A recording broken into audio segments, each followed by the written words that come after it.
I am Jacob Hornberger, president of the Future of Freedom Foundation, and welcome to episode 21 of the JFK assassination 60 years later. This is the final episode of this series. I hope you have found the series to be informative and that it has improved your understanding of the regime change nature of the operation that took place on November 22nd, 1963, against President Kennedy by the U.S. national security establishment. In the 1990s, an assassination manual of the CIA dating back to 1952 was uncovered and revealed to the public. You can read a copy of this assassination manual online. Just Google CIA, a study of assassination. It makes for very eerie reading. It details different forms of assassination. And more important, or equally important, it details the importance of figuring out ways to keep people from discovering that the CIA is behind any particular state-sponsored assassination. Now, the CIA at this time was manned by brilliant people, Ivy League graduates. But unfortunately, rather than devoting their brilliant minds and their talents toward inventions or innovations in the private sector that would improve people's well-being, they were devoting their minds and their talents to the dark art of assassination and cover-up. But because they were so brilliant, we would expect nothing less than brilliance or even ingenuity in the planning of regime change operations. For example, if we look at the Guatemala regime change operation in 1954, 9 years before the Kennedy assassination, it was absolutely brilliant or ingenious. And I mean that in a negative sense, a dark side sense. They had clearly targeted Jacobo Arbenz, the democratically elected president of Guatemala, with assassination. They were unable to succeed in that endeavor because he was able to escape the country before they were able to kill him. But they went after him because he had befriended the Soviet Union. This was the height of the Cold War, keep in mind, and that was considered to be a grave threat to national security. And of course, as we've seen, this is what President Kennedy also did the same thing Arbenz did. 9 years later, with his peace speech at American University, where he threw the gauntlet down at his enemies in the national security establishment and said, I'm moving America in a totally different direction, in a direction that it partly involves befriending the Soviet Union and establishing peaceful and friendly relations with the communist world. We would expect nothing less than brilliance or ingenuity when it comes to the assassination of a U.S. president. Now, there were two principal aspects to this plot. One was absolutely brilliant, and the other was nothing short of genius. And again, I mean that in a negative sense. The brilliant part involved framing a communist. Now, keep in mind that this is the height of the Cold War. I mean, this was the height of the anti-communist crusade, the anti-Russia hysteria. Take the extreme anti-Russia hostility that has been inculcated in the American people today, multiply it by about 1,000, and you get a sense of what life was like in America in 1963. There was a movie called The Russians Are Coming, The Russians Are Coming. I mean, that was the mindset, that the Russians were coming to get us. They were going to conquer America. They were going to turn America into a giant Cuba where everybody would be learning communism in the public schools. That was what the McCarthy hearings in the 1950s were all about. Ferreting out communists that were here. The Reds are here. The Reds were in the State Department, the Army, Hollywood, where they were trying to cost people their jobs, and did cost people their jobs because they had connections to the U.S. Communist Party at some time in their past, and they were trying to prevent them from getting employment so they could starve them to death and starve their families to death. This was the whole idea. I mean, the communists were coming. And so, given this mindset, it was just brilliant to frame a communist, because nobody's going to come to the defense of a communist. Not even the extreme left-wing organizations, the proponents of civil liberties and so forth, because they knew they'd be smeared immediately as a sympathizer, a defender of the assassination of President Kennedy. So the extreme left-wing groups they wouldn't touch this with a 10-foot pole, and of course no self-respecting right-wing or whatever come to the defense of a so-called communist. And so it was brilliant to frame a communist for this crime. But there's a big problem with that part of the plot, and that is that, how do you find a communist at the right place at the right time to frame? I mean, so you plan this assassination for Dealey Plaza in Dallas, perfect place for an ambush, as I've detailed in previous episodes. But what are the odds that you're going to find a communist in the 6th floor of the Texas School Book Depository or any other building in Dealey Plaza, and who is situated at the right place at the right time to be framed? That's just not a realistic possibility. And it's not like you can go to New York City and look up your secret list of the members of the U.S. Communist Party that you've acquired and say, okay, let's go find this guy. And you go find him and say, hey, listen, we got a great job for you down in Dallas, Texas, in a place called the Texas School Book Depository. We need you to move down there right now. Things are a little rushed here. I mean, any self-respecting communist is going to get really suspicious and say, well, no, thank you, goodbye. And so what you do is you do the second best thing, and that is you frame a person in U.S. intelligence who has been trained to pose as a communist secretly. And they were doing that. I mean, they were infiltrating the U.S. Communist Party, the Fair Play for Cuba Committee, other communist organizations. They were infiltrating people into the Soviet Union to spy on the Soviet Union. Well, we all know that if you're going to train somebody to pose as a communist, you got to train them well. Somebody just can't go into the Communist Party and say, well, I'm a communist. Because they're gonna test them. They're gonna ask them questions. Well, what's your understanding of Marxism, and what are the principles of Marxism? And so training involves steeping yourself in the literature and being able to present a very good act that you're a communist. It's like a DEA agent that infiltrates himself into a drug cartel. He's got to train himself to act as a drug dealer, or they'll kill him. And it's the same thing with the communists. Well, in one of the first meetings of the Warren Commission, the Chief Justice of the United States, the chairman of the commission, Earl Warren, has a top secret meeting of the commission saying that he had received information that Lee Harvey Oswald, the accused assassin, who was saying that he was innocent and who is saying that he was a patsy, who said he was being framed, that they received information that he was an agent of U.S. intelligence. FBI, CIA, Navy intelligence, whatever. And obviously this presents problems. I mean, okay, so, it's one thing to have somebody that's assassinated the president, a lone nut, a communist lone nut. It's quite another thing that this guy, a lone nut communist, is a U.S. agent. I mean, how do you explain this, you see? And this is obviously very troubling for Earl Warren. And he says, what are we going to do about this? And so the commission decided secretly to just ask the CIA and the FBI whether this rumor was true. And of course they said no. And that was the end of the matter. And, never mind that they might lie. Oh, well, no, we all know they would never lie about such a thing. And so the commission took them at their word. And Warren said, we cannot ever let this information get out to the American people. So he ordered that the meeting be kept top secret.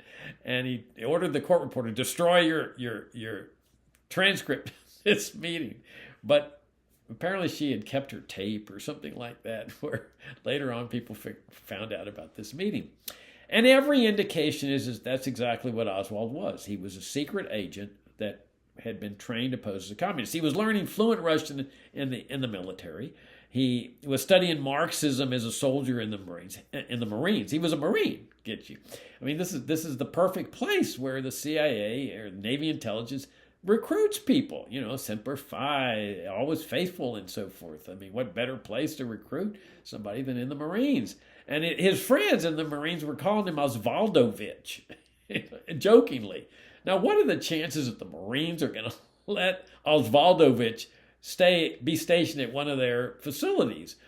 Especially the one where Oswald was stationed at Sugi Air Base in Japan, where the top secret CIA spy plane, the U-2, was flying out of.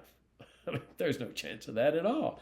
And keep in mind that Oswald supposedly started studying Marxism in high school. They always stress that. But what they don't stress is that his favorite TV series was I Led 3 Lives, which was about a government agent who had been trained to pose as a communist to infiltrate communist cells that he supposedly existed in the United States, to ferret them out and bring them to justice. And now, what are the chances that a communist in high school is going to want to join the Marines? Communists hate Marines. In fact, the Marines had just killed, how many communists? Millions of communists, or people they deemed communists, in North Korea. Well, they deemed everybody in North Korea to be a communist. And so Oswald's going to join a group where he might have to be ordered into Korea to kill his fellow communists. Because remember, the Korean War has never ended. It was just suspended.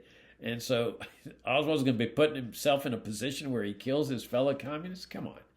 And then he defects to the Soviet Union, and he vows to turn over all his secrets that he learned in the military to the Russians. I mean, this is treason.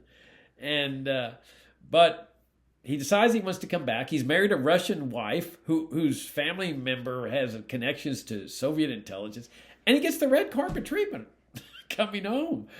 There's a group called Travelers Aid that gave him a loan to get him back. Now, no grand jury indictment, not even subpoenaing him to give testimony for a grand jury. No even interview, like, what did you tell him?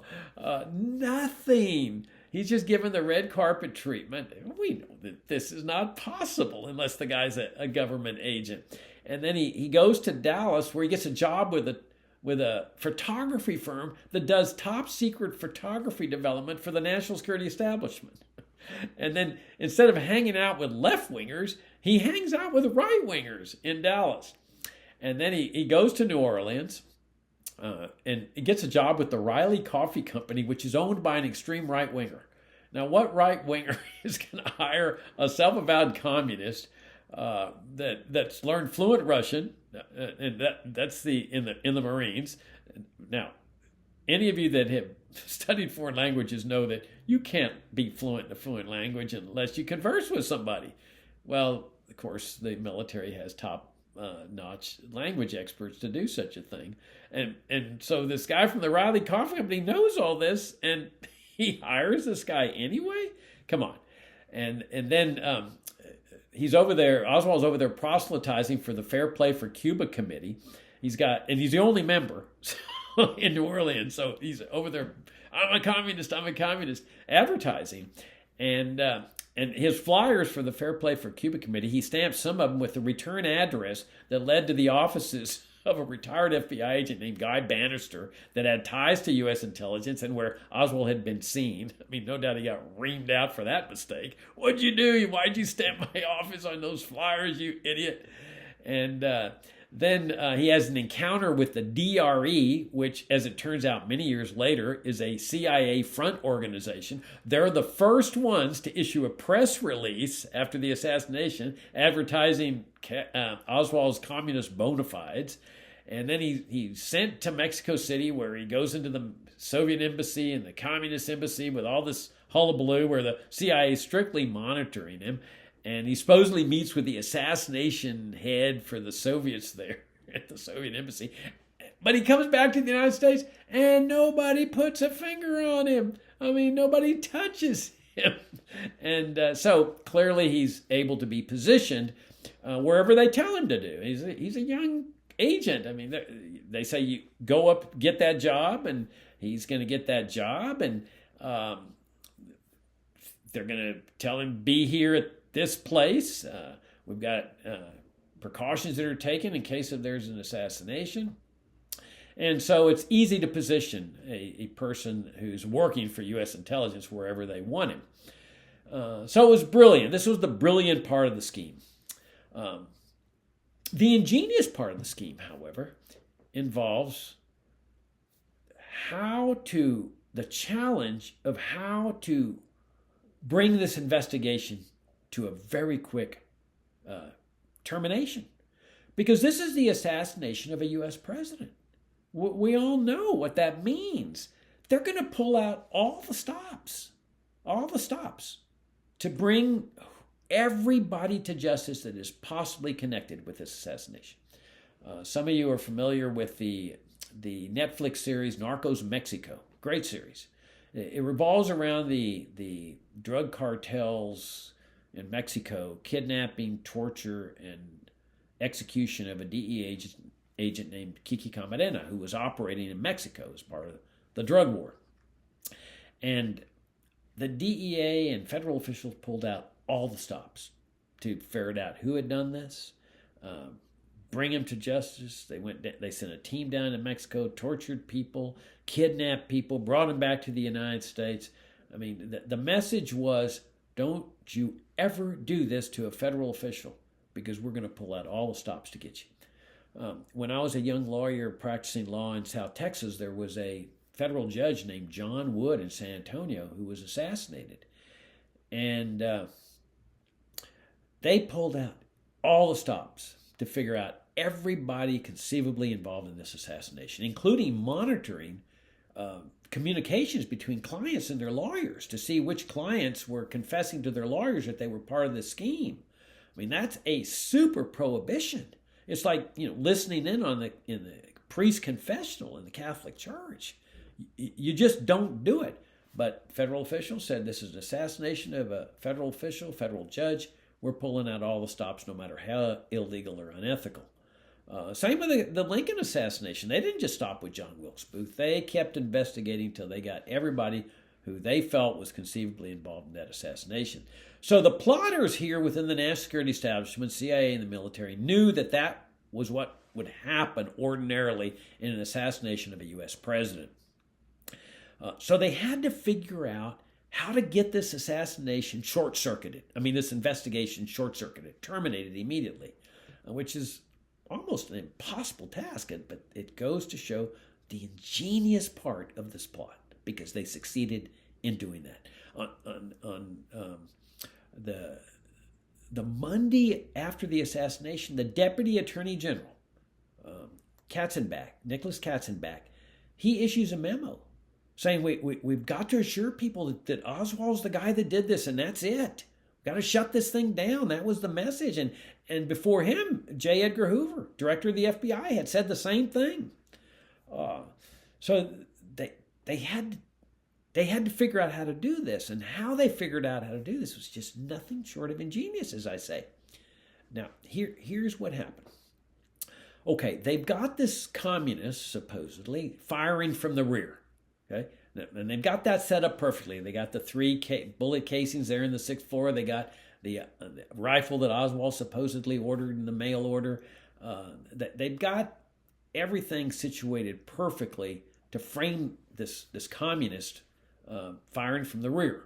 Okay, now if you're going to frame somebody firing from the rear, why in the world would you have shots fired from the front? That's stupid, right? I mean, these guys are brilliant. They're going to frame a guy firing from the rear and have shots fired from the front? And, well, I mean, this is the ingenious part of this plot. Remember that it was firmly established by the Dallas doctors that shots had actually been fired from the front. Within an hour and a half or so of President Kennedy being declared dead, they have that press conference where Dr. Perry and Dr. Kemp Clark state that Kennedy had an entry wound right here in the neck, the size of a bullet. And then he had a large wound in the back of his head. Okay, we've talked about that. All the people that established that huge hole, that's part of the fraudulent autopsy, where they covered up the back of the head in their fraudulent photograph. But you see, they wanted shots fired from the front. They wanted to be able to establish that shots had been fired from the front. That's the ingenious part of this. Now, why? Why would they want to do something that, on the surface of it, the appearance of it, seems very, very stupid? Because this was the only way they could get the investigation shut down. You see, if you've got a communist firing from the rear and you've got people firing from the front, there's only one possibility, and that is that they're working together. And so who would Oswald, the supposed communist, be working with those shooters from the front? There can be only one reasonable answer. He's working with the communists, that this is an international communist conspiracy to assassinate Kennedy. There's no other reasonable choice here. This is what all the New Orleans activity, proselytizing for communists, and then going to Mexico City, meeting with the assassination head of the KGB's assassination program in the Soviet embassy, and there in the Cuban embassy, and announcing publicly that he wants to return to the Soviet Union. There is no other choice but that these shooters from the front are part of a communist conspiracy to kill the president. Now, what does that mean? Well, we all know what it means. It means nuclear war. Nothing scared the American people more than the prospect of nuclear war. This was the whole Cuban Missile Crisis, where they came within an inch. And the plotters knew this. I mean, this was the way that you scare people to death, the prospect of nuclear war. Because if the communists have killed the president of the United States, there's only one thing that you can do, and that's retaliate. Well, how do you retaliate? You want to kill Nikita Khrushchev, the head of the Soviet Union? You want to kill Fidel Castro? Well, they're not going to just stand up there and say, okay, well, go ahead and take your best shot. They're going to be hiding. And so that means you got to bomb Moscow. You got to bomb Havana.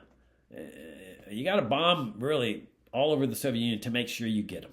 Well, we all know what that means. That means nuclear war. All-out nuclear war. So this assassination is going to lead to nuclear war. So, to prevent that, you got to shut down the investigation. Now, the question naturally arises is, well, why shouldn't the United States retaliate? If the communists have killed Kennedy, why shouldn't we retaliate? Okay, it may lead to nuclear war, but we're just going to let the communists get away with this? Aha. This is where John Kennedy and Bobby Kennedy's Operation Mongoose comes into play. Because, and as well as the CIA mafia plot, assassination partnership to kill Fidel Castro. Okay, so here you got the Kennedy brothers engaged in state-sponsored sabotage and terrorism in Cuba. Okay, targeting people there. Now, the CIA has long claimed that they approved the assassination plots against Castro. I don't believe that. I think the CIA is lying. I think they were doing it on their own. But it's quite irrelevant at this point, once Kennedy's been killed. Because, who's going to go off on that technicality? Well, the Kennedy brothers didn't do this. The CIA did it on its own. Ridiculous. The fact is that there was assassination attempts and plots against Castro by the Kennedy regime. And so Lyndon Johnson, the new president, has the perfect reason for not retaliating. That it was the Kennedy brothers that started this assassination game. And Castro and Khrushchev and the communists were simply retaliating when they assassinated him first. And in other words, the Kennedy brothers got burned by their own assassination game. And Lyndon Johnson could easily say, I'm not going to World War III over this. They got burned. They should never have been engaged in this. And Lyndon Johnson even said that the CIA was running a damned murder inc. in the Caribbean. And so he's got the perfect reason to say, we're not going to war over this. We're going to shut this investigation down. We all know that Oswald did it. We're going to settle for Oswald. He's dead anyway. And we're going to let the rest of it go. It's absolutely ingenious. So the Monday morning after the assassination, there's Nicholas Katzenbach saying, we got to put this thing to a stop. Now, let's go back to Lyndon Johnson there at Parkland Hospital. Okay, we talked about this in an earlier episode, and I told you we'd come back to it because it plays a critically important role in this plot. Johnson, while he's waiting for Kennedy to die, says this could be the first stage of a nuclear attack by the Russians against the United States. But he continues sitting there for 20 minutes or so instead of rushing to Love Field to get up in the air. And then on the way to Love Field after Kennedy's declared dead, he again expresses this supposed concern that this could be the Russians attacking the United States, and it's a prelude to a nuclear attack. He scrunches down in the seat of the car, saying, they could be ambushing us here. Well, but then he gets to Love Field, and it's clear he's lied about this supposed concern because he lollygags there for a long period of time. They're at Love Field. He's waiting for the casket to appear because remember that team of Secret Service agents is operating under orders. to not let an autopsy be conducted there. And so then he says, oh, I need to get sworn in, even though Bobby Kennedy, the Attorney General, said, you don't need to get sworn in. You can get up in the air immediately. Well, if there's even a 1% chance that this could be a first stage of a nuclear attack, any president's going to get up in the air immediately to direct America's defenses. He's not going to take a chance, even if there's just a 1% chance here. Johnson's actions there at Love Field show that he was lying about his concern that this could be the first stage of a nuclear attack. And the only way he could be lying is if he knew for certain who it was that carried out this assassination. Now, when he's appointing the members of the Warren Commission, he conjures up this picture of a nuclear attack. Earl Warren refuses to serve on the commission. He says, I'm Chief Justice of the United States. It's a conflict of interest. I won't serve. Johnson says, Earl, we're looking at the prospect of 40 million people dying in a nuclear war. You have to serve your country just like you did in World War II. And at the end of this spiel, Warren's got tears in his eyes and says, yes, Mr. President, I will serve my country again. Now, if this is a lone nut assassination, what does World War III have to do with it? We're 40 million people killed in a nuclear war. Because what Johnson was telling Warren is there is clearly a conspiracy here, a communist conspiracy. You got shots fired from the front. That's why they wanted people to know that there were shots fired from the front, so he could show Warren there's no doubt this is going to lead to World War III. Senator Richard Russell, he refuses to serve on the commission because he hates Earl Warren. And Johnson says, tough luck, Richard, you're going to serve. I've already announced you're going to serve because we're looking at the prospect of nuclear war here, and you need to serve to save your country here. Again, he brings up this prospect of nuclear war, and there's just no reasonable doubt at all that he told every member of the commission the same story, that we got to just settle for Oswald, make your best investigation, pinning the crime on him. We all know he did it, but we're going to let the rest of this go because I'm not going to direct this country into nuclear war. In fact, it's my personal conviction that he told the same thing to Bobby Kennedy. He went to Kennedy secretly. Now, I'm just speculating, but this is what I think happened. He went to Kennedy, who he hated. I mean, he hated his guts, and the feeling was mutual. But he goes to Kennedy and says, you boys, you and your brother, started this assassination game. And it turns out that the CIA's been over there trying to assassinate Oswald, and you got burned. But I'll be damned if I'm going to head this country into nuclear war over your antics, your assassination antics and your brother's antics, and you need to help us with this cover-up to stop World War III from taking place. And what could Bobby Kennedy do? What could he say? Oh, well, I didn't know. We didn't know that the CIA was doing these assassination attempts. It's ridiculous. At that point, he would have known that he had to join up with Johnson and other officials to cats and back and forth to bring this thing to a quick stop and shut down this investigation immediately. And I'm convinced that later on he figured out that he had been hoodwinked by this mortal enemy of his, Lyndon Johnson. And it had to have contributed to the deep, unfathomable grief that Bobby Kennedy clearly was suffering long after the assassination.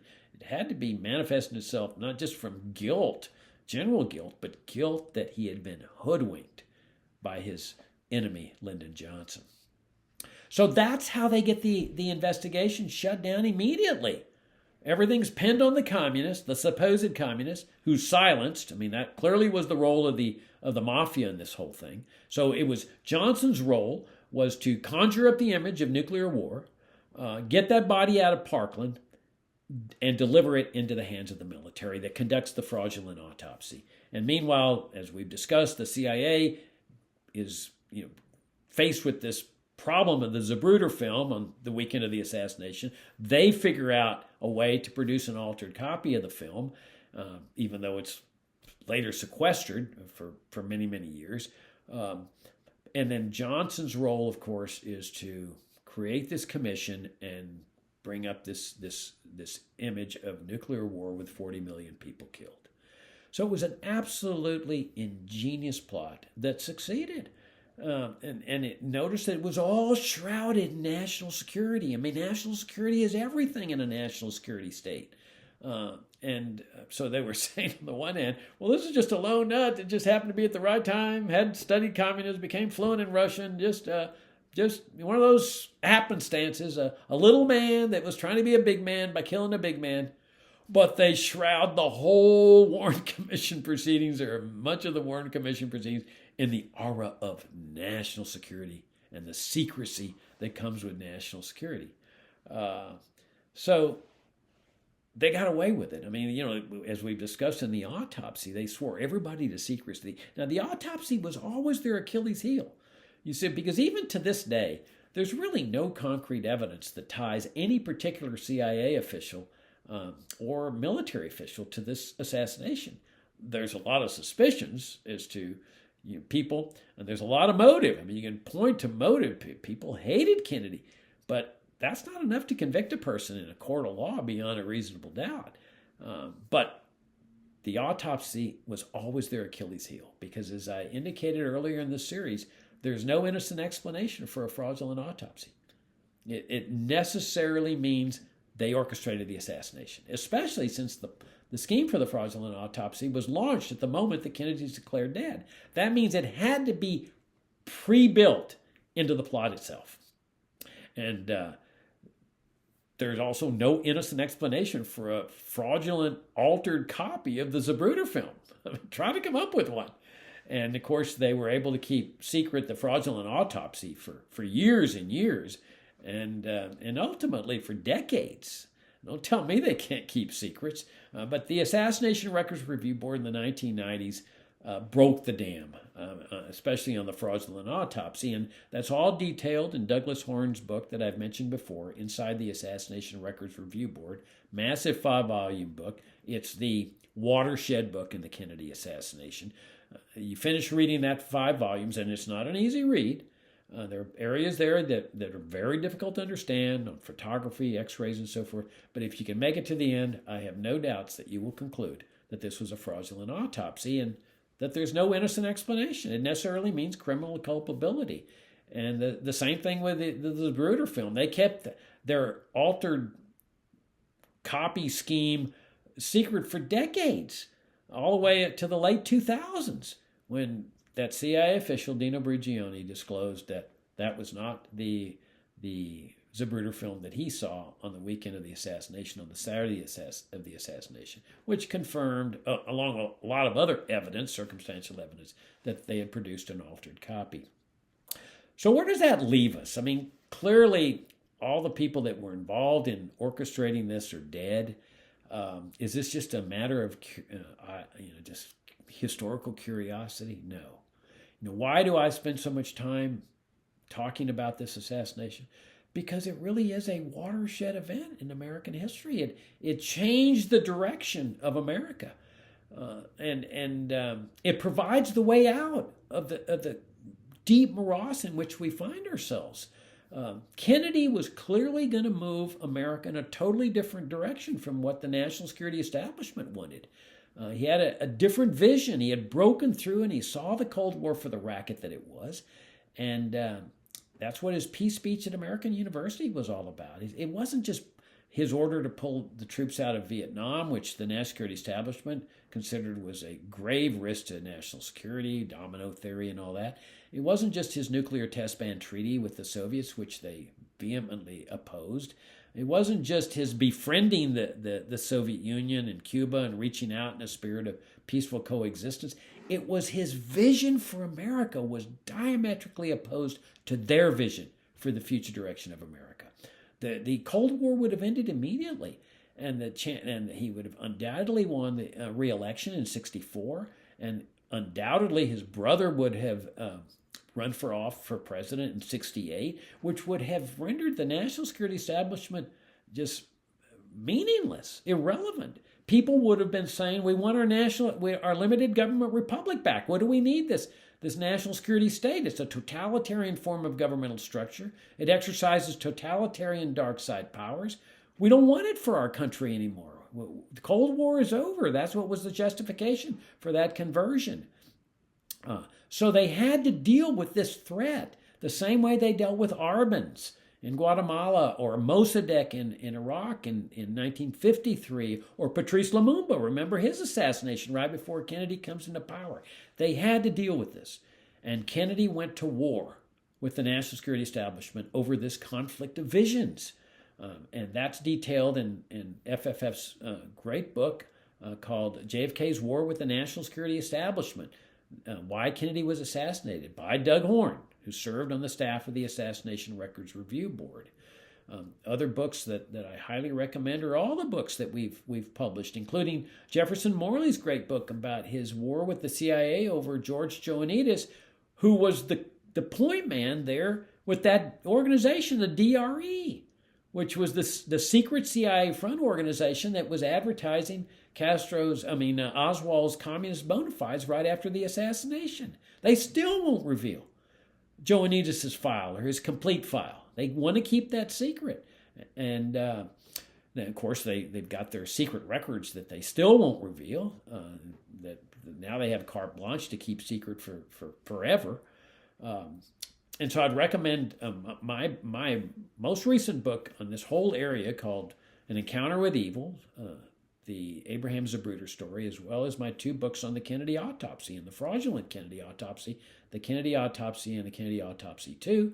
But Jefferson Morley's great book on his war with the CIA, and also his book CIA and JFK, The Secret Assassination Files, and along with other books that I've mentioned in an earlier episode of this series.